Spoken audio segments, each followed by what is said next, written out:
Terima kasih Anda masih bersama kami. Pemirsa, tatanan Bali era baru yang tahapannya sudah dimulai dan akan dibarengi dengan dibukanya pariwisata untuk wisatawan mancanegara Wisman pada 11 September 2020 mendatang berpotensi menggeliatkan ekonomi. Kondisi ini juga sekaligus berpotensi membalikkan arah pertumbuhan ekonomi Pulau Dewata yang sebelumnya tumbuh negatif. Di sisi lain, ada juga potensi lonjakan inflasi yang harus diwaspadai sehingga bisa diantisipasi pemegang kebijakan lebih dini.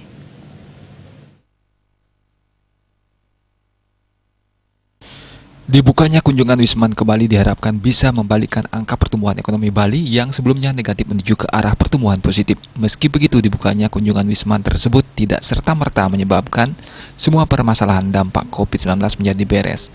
Kepala BPS Bali Adi Nugroho menerangkan, tatanan Bali era baru memang dimaksudkan untuk mewujudkan kembali ekonomi yang sebelumnya lesu di tengah dampak pandemi COVID-19. Masyarakat Bali dinilainya boleh berharap kedatangan Wisman bisa meningkatkan perekonomian yang mati suri karena terdampak pandemi COVID-19.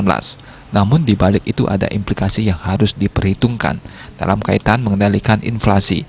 Sebab saat ini kondisi produksi pertanian secara umum dan permintaan pasar di tengah pandemi COVID-19 yang sudah jauh menurun dari sebelumnya.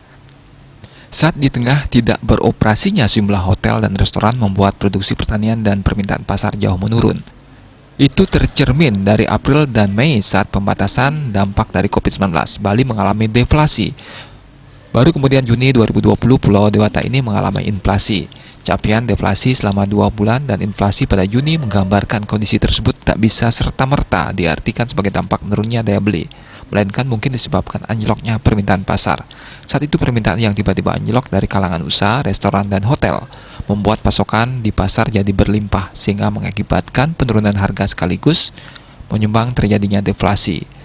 Menurut Adi, gambaran dari 2 bulan saat deflasi tidak serta-merta langsung dibaca sebagai menurunnya daya beli sehingga inflasi yang terjadi di Juni juga tidak bisa diartikan sebagai membaiknya daya beli konsumen, namun bisa dipandang sebagai terciptanya titik keseimbangan baru.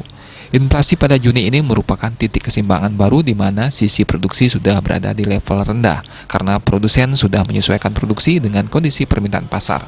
Bahkan tidak menutup kemungkinan ada sejumlah produsen yang berhenti berproduksi karena terdampak COVID-19.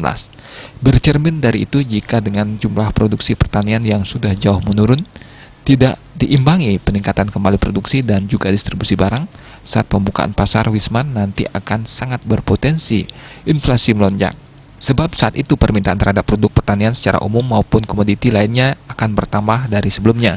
Sebab itu tahapan new normal terlebih lagi ketika Bali membuka diri untuk kunjungan Wisman harus bersiap juga secara bertahap meningkatkan produksi atau pasokan hasil pertanian secara umum dari yang ada saat ini. Manik Bisnis Bali melaporkan.